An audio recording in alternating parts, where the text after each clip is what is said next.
Welcome to Makerspace Podcast. My name is Ray Craggy, and I'm the Operations Manager at the Sears ThinkBox at Case Western Reserve University. And I'm Ian Charnas. I'm the General Manager of the Sears ThinkBox at Case Western Reserve University. And today, we'll be giving you an overview of what this podcast series is all about so that you can decide if it is for you. All right, so who is this podcast for? Well, this podcast is for the people who are building and running makerspaces, the people behind all the action. And what do we mean when we use the term makerspace? Well, this term can mean many things, but in general, we're talking about a place with tools, equipment, and supplies to engage in hands-on, project-based experiential learning.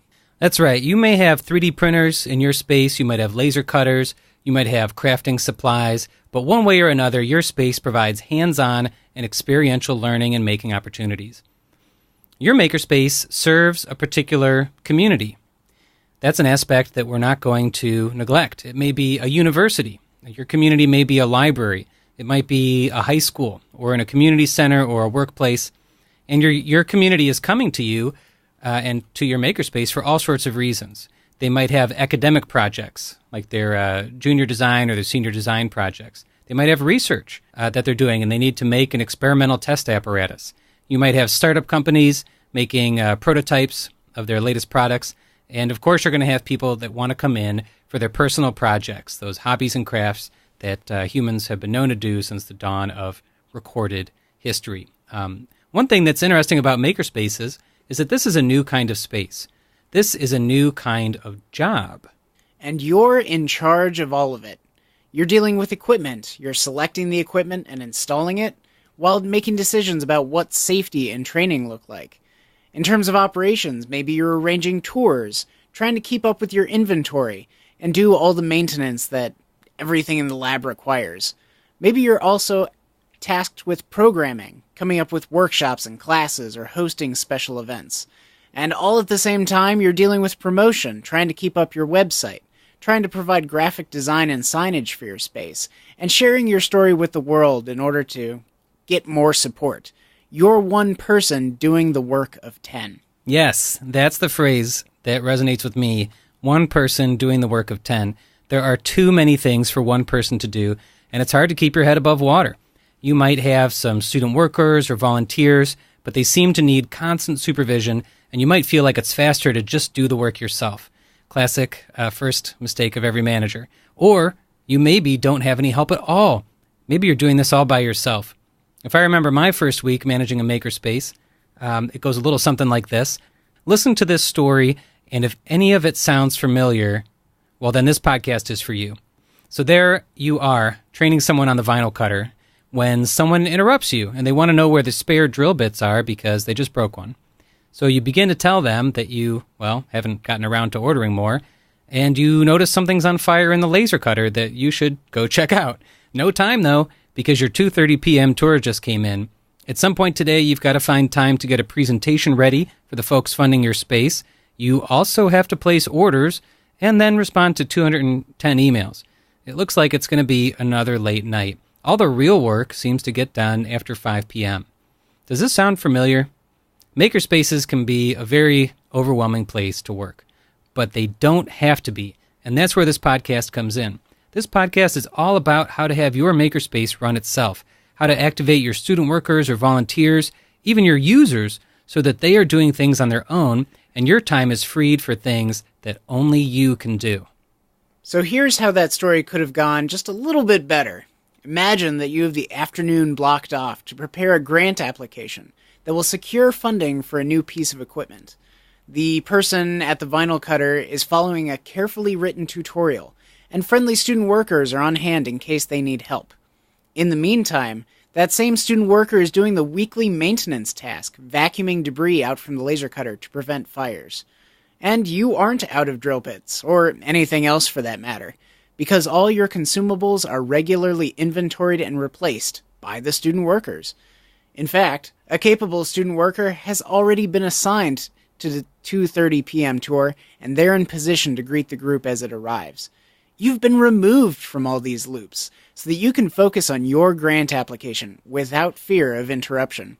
You'll be home on time tonight because you've built your makerspace to run itself. And frankly, this is no story. This is what our workday really looks like. Tours, training, maintenance, and inventory get done by student workers we've prepared to handle those tasks. We've freed ourselves to do the important projects that propel the makerspace forward, like fundraising or bringing new equipment online. And we'll share those experiences and insights with you through this podcast. We will guide you to getting your makerspace to run itself. Now, in any podcast, you'd like to know a little bit of background on the people putting the show together. They're bona fides, so to speak. I'm going to tell you a little bit about Ray. Ray Craggy is the operations manager at Case Western Reserve University's Makerspace, which is called ThinkBox. This is a public access, innovation-focused makerspace that provides free access to fabrication and prototyping equipment. At 50,000 square feet, this $50 million center is the world's largest open access innovation center. Thanks to the systems that Ray designed and implemented for training, purchasing, sign-ins, website updates, calendars, tour reservations, this is a long list, student worker management, and much more, this space is able to service around 6,000 visits a month, making it the third most popular facility on campus after the gym and the library. Among campus researchers, it has gone further than that. It has become the top #1 most cited, what we call core facilities. Thanks to the focus on innovation, student startups here have created over 100 jobs and brought in over $10 million in external funding. But beyond his work at ThinkBox, Ray is a maker in his own right and dabbles in everything from electronic fashion to tabletop gaming. Ian Charnas is the manager and co-founder of ThinkBox, with over 10,000 hours of makerspace management experience.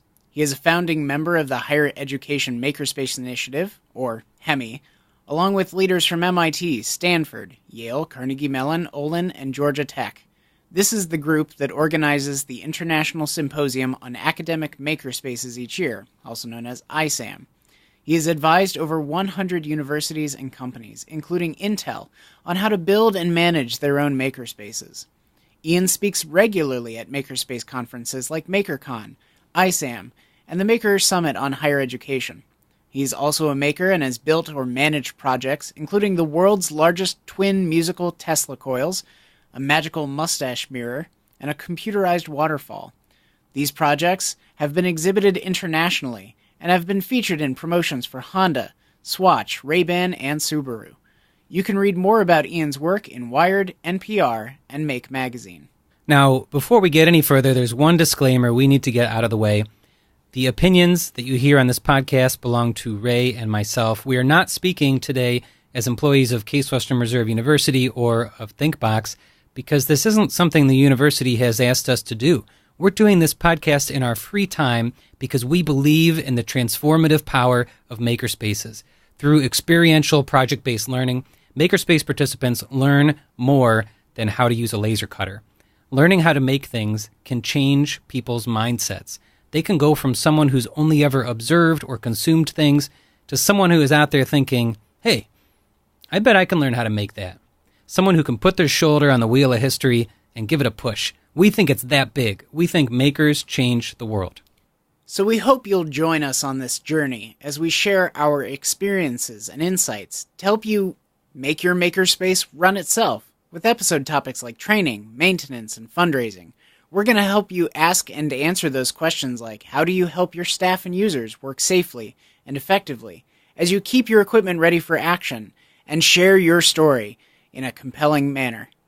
In each episode, we'll be careful not to be overly prescriptive because every makerspace is unique. Instead, we're going to provide you with a general purpose framework that you'll be able to use and adapt to your specific situation.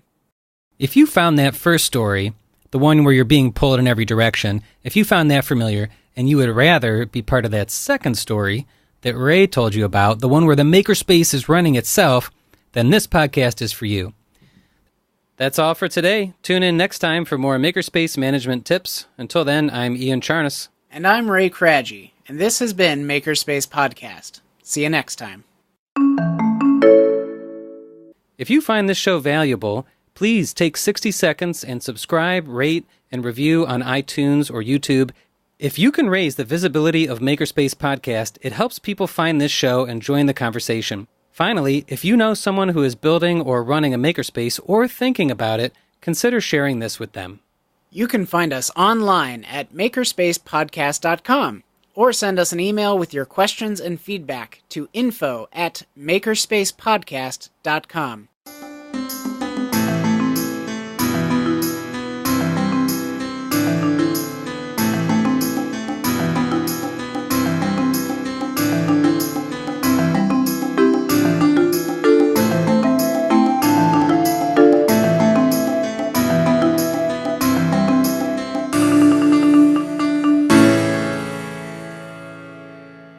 Special thanks to Kate Hart for our theme music.